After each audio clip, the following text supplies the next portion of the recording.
We've been working together for a very long time, and over the years our technology has advanced together, and it's amazing to see what has done over the years. Tell us about your latest generation of digital prototyping software, and what are the goals, and what have you been able to achieve? Sure. Well, first of all, you'll tell from my accent, I'm not actually from Germany. I'm actually from Scotland, so we're a bit different.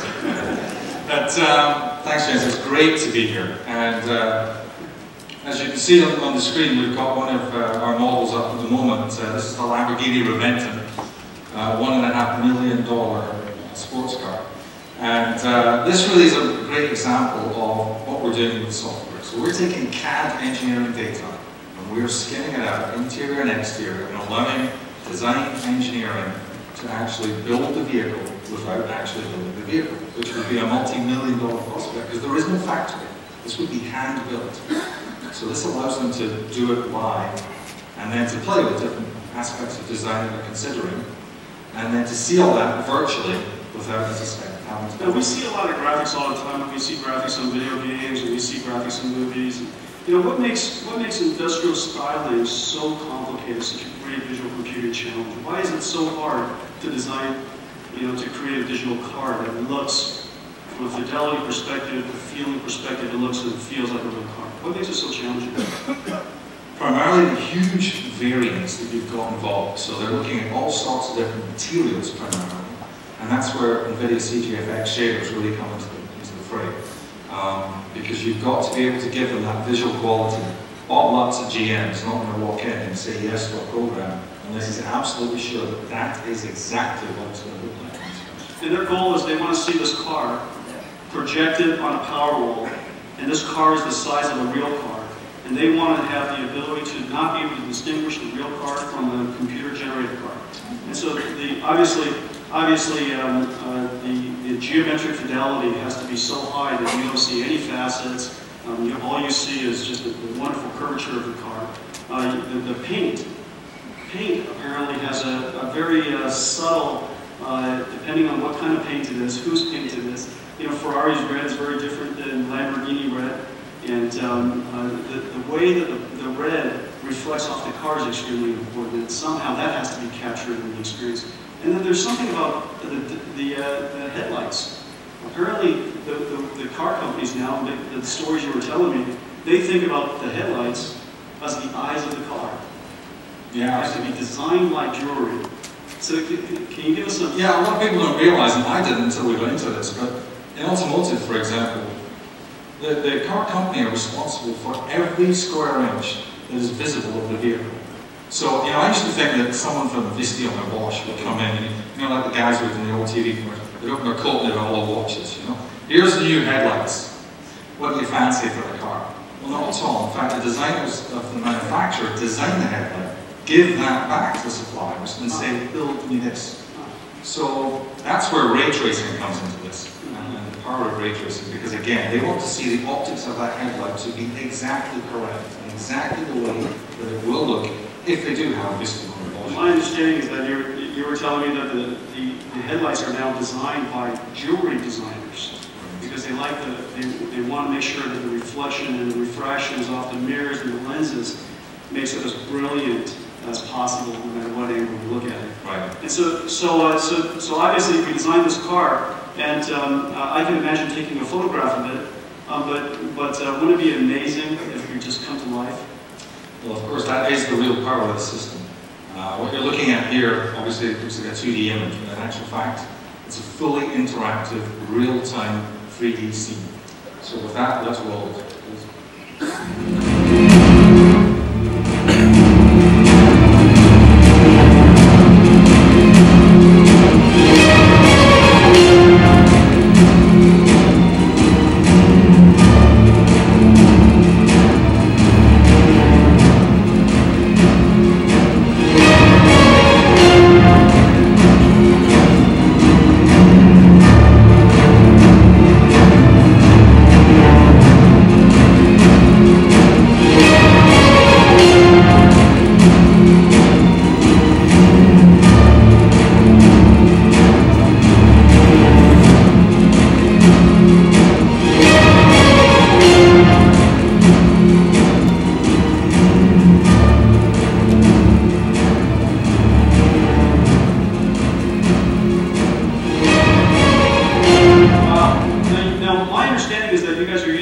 heightened on speed. So as you'll see, Parker here is actually manipulating the vehicle live for you. What you saw before was obviously a camera flight.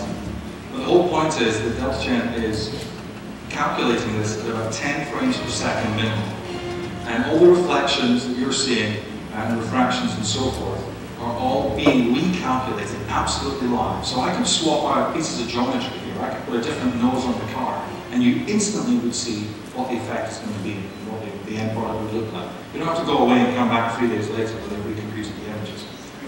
Now, the story you were telling me was that apparently they're going to produce 70, is that right? 70? Actually, I was wrong, it's 20. 20? These are, it's quite a good story with this actually. The Lamborghini decided to build 20 of these, limited edition, and they had one at the Frankfurt Auto Show in 2007. But of course they can't, if you're only going to build 20, you can't go sticking one in every dealership in the country for people to see. So what they did was they used this model and parts of what you're seeing just now, used in the PR and the movie, and actually fully configured it. And they sent that to their client list, their top clients, and invited them to purchase the car, which they did immediately. So the car's completely sold, it hasn't been built yet. And so I'm afraid those of you with 1.5 million to spare, you'll So that was the entire marketing campaign, was sent out an email? largely. That's amazing. And so but the problem is I've got this car now, and you know, this is it turns out one of our company founders, Chris Malachowski, really likes Lamborghinis. And how would he choose the interior design of this car?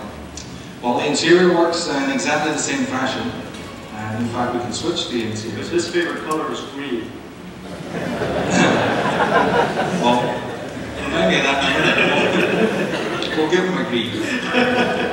Seriously, the whole point of virtual prototyping is to be able to do it live. Wow. And so we're rendering carbon fiber. There's carbon fiber. I just flew by that. That looks like suede leather. Yeah, absolutely. Absolutely anything that needs to be in here, from chromes and leathers and suedes and so forth, they're all in it. Now they're all CDFX shaders, so you can tweak them, you can change them, you can change the bump and the reflection on them, so that if you're the designer, you can actually use the system to design the leather that you like, and then give it to the supplier and say, make me this. Oh, that's unbelievable. And then each Is there an option for a coffee cup holder and your coffee cup holder? You're going to get your coffee in your face if you do. It looks like you need 3 hands to drive this car. That's unbelievable. And so who else are you guys doing this with? So you could design a Lamborghini.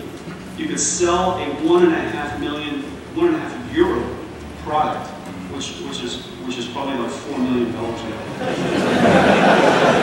So you got €1.5 a car, and you don't have to prototype it at all. You don't have to do a clay model of it at all, and you get it all completely sold out. And then you could even choose your options. And who else is doing this? This is absolutely amazing.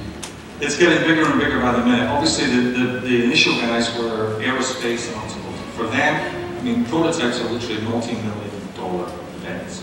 But we're now fully into consumer goods. So we're doing this for mobile phones, and TVs, and fridges, and all sorts of stuff. So also, as you said earlier, sneakers. Yeah. Adidas claimed that they saved $30 million last year because they went to this system, and that was just on a FedEx bill alone. Well, I can tell that the work that we did clearly helped Walt last night achieve the world record. Those are pretty shiny and pretty fashionable shoes. They are. Peter, thank you very much. Thank you. It's wonderful.